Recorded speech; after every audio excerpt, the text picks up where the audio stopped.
आज के इस वीडियो में मैं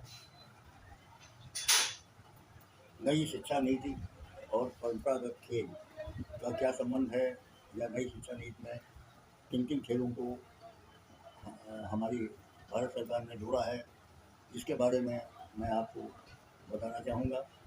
सबसे पहले मैं धन्यवाद देना चाहूँगा अपने यशस्वी प्रधानमंत्री श्री नरेंद्र मोदी जी का, कि उन्होंने परंपरागत भारतीय खेलों को बढ़ावा देने के लिए इस बार 70 सालों के बाद बहुत बड़ा कार्य किया है। उन्होंने आह्वान किया कि इनकी विविधता में राष्ट्रीय एकता मौजूद है और इससे पीढ़ियों के अंतर, या जिसे हम जनरेशन गैप कहते हैं, उसको समाप्त किया जा सकता है। हमारे माननीय प्रधानमंत्री जी ने नई शिक्षा नीति की घोषणा के बाद ये कहा, और कई बार मन की बात में भी कहा, कि खेलों को खेलने की कोई उम्र नहीं होती है। बच्चों से लेकर दादा दादी, नाना नानी जब सब खेलते तो पीढ़ियों का अंतर थोड़ा समाप्त हो जाता है। साथ ही उन्होंने ये भी कहा कि ये खेल जो हैं, ये हमारे परंपरागत खेल हमारी संस्कृति का ज्ञान कराते हैं। कई खेल समाज, पर्यावरण आदि के बारे में हमें जागरूक भी कराते हैं। माननीय प्रधानमंत्री जी ने कई खेलों के नाम दिए। उन्होंने कहा कि लगोरी, सतौलिया, सात पत्थर, टिकोरी, सतौलिया, गुल्ली डंडा आदि ऐसे खेल हैं जो देश के विभिन्न भागों में विभिन्न नामों से खेले जाते हैं। आकाशवाणी पर अपने मासिक कार्यक्रम मन की बात में उन्होंने कहा कि कभी कभी चिंता होती है कि कहीं ये खेल खो ना जाए। ये बहुत अच्छी बात कही। उन्होंने ये भी कहा, सिर्फ खेल ही नहीं खो जाएगा, हमारा बचपन भी कहीं खो जाएगा, और हम लोग इन खेलों के बारे में कविता ही सुनते रहेंगे। उन्होंने इसके लिए ये भी जिक्र किया कि मुझे अपना बचपन का वो सावन, कागज़ की वो कश्ती, बारिश का वो पानी लौटा दो। उन्होंने परंपरागत खेलों के संरक्षण करने और उनको बढ़ावा देने के आह्वान करते हुए पारंपरिक खेलों को हमारे समाज से विलुप्त नहीं होना है, या नहीं होना चाहिए, इसकी आवश्यकता पर बल दिया।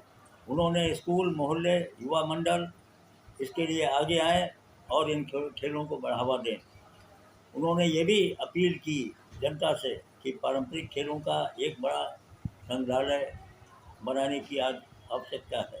संग्रहालय का मतलब ये है कि ये जो हमारे बचपन के खेल हैं, जो हमारे पुरातन खेल हैं, जो कभी हमारे माता पिता खेला करते थे, या हम लोग 40 साल के ऊपर जो लोग हैं वो भी खेलते रहे हैं, इन खेलों के नियम होने चाहिए, बनने चाहिए, और उनकी एक पुस्तक प्रकाशित होनी चाहिए। इसका संग्रहालय मतलब इसका एक अभिलेखागार पे बनाने पे उन्होंने बल दिया है।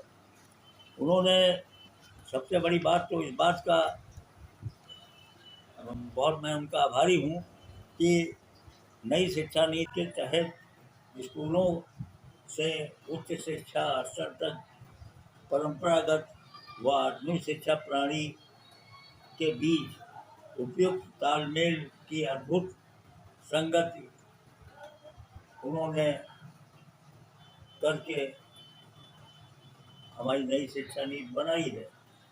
मैं आपको ये बताना चाहूँगा कि अभी विगत 3 वर्षों में भयंकर कोरोना काल पूरे देश को भुगतना पड़ा है, लेकिन सरकार इस बीच में चुप नहीं बैठी। उसने नई शिक्षा नीति, जो पुरानी शिक्षा नीति थी, उसको हटाकर नई शिक्षा नीति बनाई है, और इस शिक्षा नीति में क्षेत्रीय भाषाओं को पहले ही प्राथमिकता पर लिया गया है, और इससे एक कदम आगे बढ़कर केंद्रीय शिक्षा मंत्री ने खो-खो, गिल्ली डंडा, लंगड़ी, पतंग, संथल कट्टी जैसे देसी खेलों को स्कूल पाठ्यक्रम में शामिल किया है। शिक्षा मंत्रालय ने देश के ऐसे 75 खेलों को बढ़ावा देने का फैसला किया है। इन भारतीय खेलों में नई पीढ़ी के बचपन को पिरोने के साथ साथ खेल खेल में पढ़ाई की मंशा भी पूरी की जाएगी। खेलों को शामिल करने के वजह यह है कि हम लोग कहीं अपना बचपन और अपनी संस्कृति को भूल न जाएं। इन खेलों में जिनको शामिल किया जा रहा है उसमें आट्या पाट्या भी है, खो खो भी है, लंगड़ी भी है, इक्कल दुक्कल भी है और विश्व अमृत जैसे खेल भी हैं। हमारी मंत्रालय का मानना है, भारत सरकार का मानना है कि परंपरागत भारतीय कलाओं में ज्ञान के लिए प्रेरित करने और समर्पण की अद्भुत क्षमता है। ये हमारे मन को सुरक्षित करते हुए मानवीय भावनाओं को जागृत करती है। अखिल भारतीय तकनीकी शिक्षा परिषद ने माननीय प्रधानमंत्री जी के निर्देशन पर इस कार्य को बखूबी अंजाम दिया है। भारतीय खेलों के जरिए छात्रों को उनकी जड़ों और भारतीय संस्कृति परंपराओं से जोड़ने में सहायता मिलेगी। इस अनूठी पहल के तहत छात्रों में कर साक्षरता बढ़ाने के लिए सरल भारतीय खेलों की मदद ली जाएगी। अब आप सोचते होंगे ये कर जो है साक्षरता क्या है। ये कराधान इसे कहते हैं, यानी अगर इनकम टैक्स या मैथ से इसे जोड़ के देखा जाए तो ये हमें सरल व रोचक तरीके से बच्चे खेल के माध्यम से इसे समझेंगे। बच्चों में सीढ़ी के जरिए अच्छी आदतों को बढ़ावा दिया जाएगा। सीढ़ी का मतलब हमारा यहाँ पे ये है सरकार का कि सांप सीढ़ी जब हम लोग खेलते हैं तो सांप को बुरा समझते हैं और सीढ़ी को अच्छा समझते हैं। इसके साथ ही बच्चों को भारतीय कलाओं विभिन्न विधाओं से परिचित किया जाएगा ताकि वो देश की समृद्ध सांस्कृतिक विरासत को पहचान सके। भारतीय प्रणाली से शिक्षा जोड़ने के लिए केंद्रीय शिक्षा मंत्रालय में वैदिक बोर्ड को भी मान्यता देने की तैयारी चल रही है। नई शिक्षा प्रणाली के तहत केंद्रीय संस्कृत विश्वविद्यालयों में महत्वपूर्ण पाठ्यक्रम चालू किए जाएंगे। आपको ये जान के खुशी होगी कि पैरामेडिकल, वास्तुशास्त्र और आयुर्वेद आधारित दवाओं के विषय में नए पाठ्यक्रम जल्दी ही दिल्ली के केंद्रीय संस्कृत विश्वविद्यालय और लाल बहादुर शास्त्री राष्ट्रीय संस्कृत विश्वविद्यालय में शुरू होंगे। राष्ट्रीय शिक्षा नीति जो नई सरकार ने बनाई है इसमें व्यावसायिक विषयों को भी चुना जाएगा। संस्कृत के साथ योग, संगीत, आयुष और अन्य विषय भी पढ़ाए जाएंगे। जुलाई से नेचुरोपैथी का पीजी डिप्लोमा कोर्स भी शुरू किया गया है। केंद्रीय संस्कृत विश्वविद्यालय विदेशी विश्वविद्यालयों से भी समझौता करेगी। नई शिक्षा नीति के तहत स्कूल और कॉलेज की पढ़ाई में बहुत परिवर्तन देखने को मिला है और इसी कड़ी में आने वाले दिनों में स्कूल और उच्च शिक्षा स्तर पर परंपरागत और आधुनिक शिक्षा प्रणाली के बीच उपयुक्त तालमेल की अद्भुत संगति देखने को मिलेगी। नई शिक्षा नीति बनाने का कार्य कर रहे अखिल भारतीय तकनीकी शिक्षा परिषद के उपाध्यक्ष प्रोफेसर MP पूनिया ने बताया कि स्कूल स्तर पर भारतीय खेलों को शामिल करने का उद्देश्य शारीरिक शिक्षा को बढ़ावा देना है। भारतीय खेलों के जरिए छात्रों को उनकी जड़ों और भारतीय सांस्कृतिक परंपराओं से जोड़ने में सहायता मिलेगी। इस अनूठी पहल के तहत ही छात्रों को कर साक्षरता बढ़ाने के लिए सरल भारतीय खेलों की मदद दी जाएगी। विभिन्न बोर्ड गेमों, पहेलियों और कॉमिक्स के जरिए स्कूली बच्चे जटिल कराधान को सरल व रोचक तरीके से समझ सकेंगे। इसके अलावा वर्ष 2019-20 के बजट में खिलाड़ियों के विकास के लिए राष्ट्रीय खेल शिक्षा बोर्ड की स्थापना करने की घोषणा की गई है। भारत सरकार को ज्ञान महाशक्ति बनाने के उद्देश्य से बदलते परिप्रेक्ष्य में लोगों की अच्छी शिक्षा, नवोन्मेष और अनुसंधान परक चीजों को पूरा करने के लिए एक नई शिक्षा नीति तैयार हो चुकी है।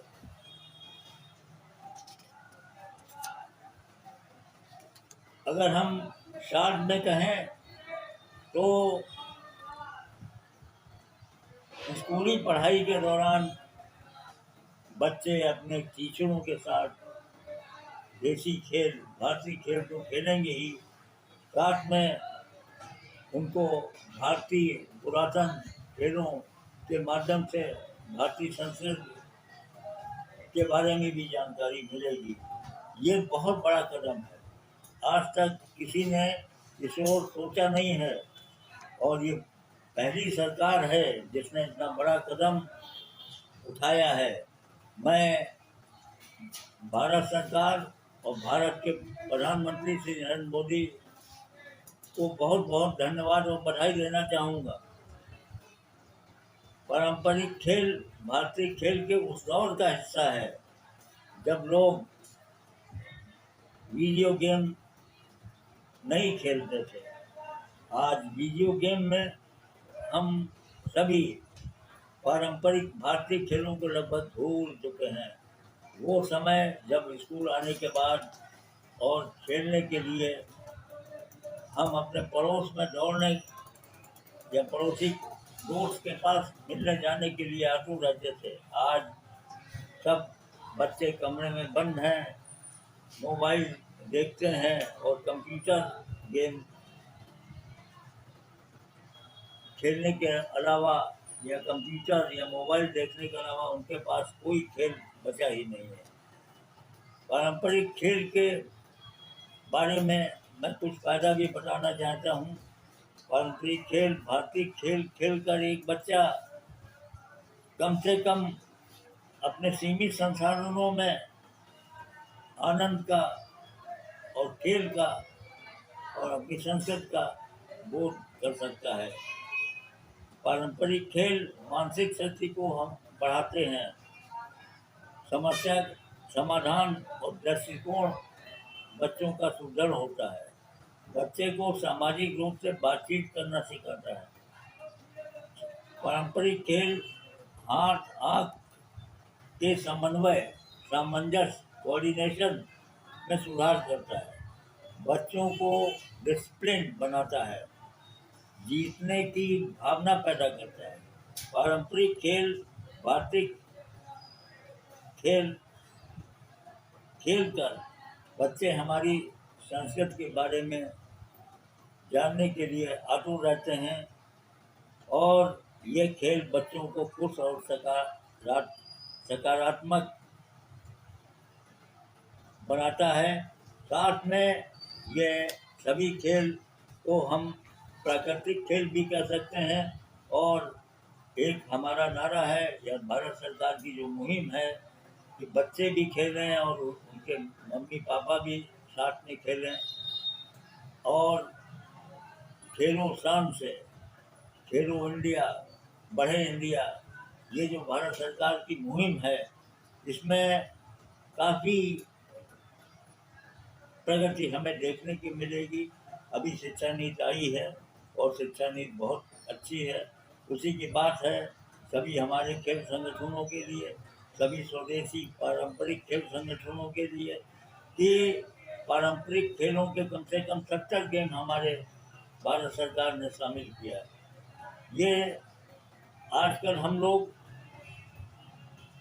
प्राकृतिक खेलों, पारंपरिक खेलों, नॉन ओलंपिक खेलों की तरफ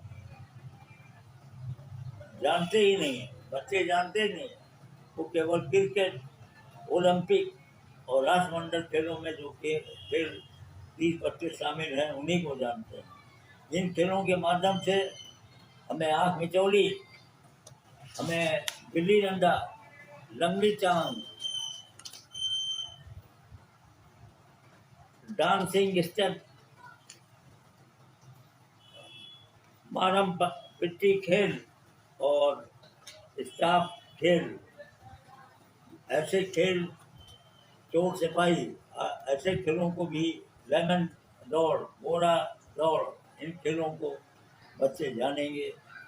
कुर्सी दौड़, म्यूजिकल चेयर दौड़, इन खेलों को बच्चे जानेंगे। अगर समय रहते हमने सरकार का साथ दिया, हमारे टीचर्स, अध्यापक, हमारे गेम टीचर ने सरकार का साथ दिया, हमारे विभिन्न खेल संघ, तो डेफिनेटली भारत आगे चलकर एक ज्ञान का बहुत बड़ी शक्ति बनेगा पूरे विश्व में। और हमें यही अंत में कहना है कि मैं सबसे पहले अपने माननीय प्रधानमंत्री जी को बधाई दूंगा, धन्यवाद दूंगा, आभार व्यक्त करूंगा और अपने सभी पारंपरिक खेलों, ट्रेडिशनल खेलों की संस्थाओं से अनुरोध करूंगा कि अधिक से अधिक इन खेलों की प्रतियोगिताएँ स्कूलों में कराएं, ग्रीष्मकालीन कैंप कराएं, इन खेलों के में टैलेंट सर्च करें, इनकी नेशनल और स्टेट लेवल की प्रतियोगिता कराएं और साथ ही अधिक से अधिक कोचेज तैयार करें। कोचेज जब होंगे तो वो एक स्कूलों में जाकर बच्चों को अच्छी तरह से प्रशिक्षण देंगे, क्योंकि आज ज़रूरत है कि जो पहल हमारे प्रधानमंत्री या भारत सरकार ने की है उस पहल के हम हिस्सा बने और देश को आगे बढ़ाएं। जय हिंद, जय भारत।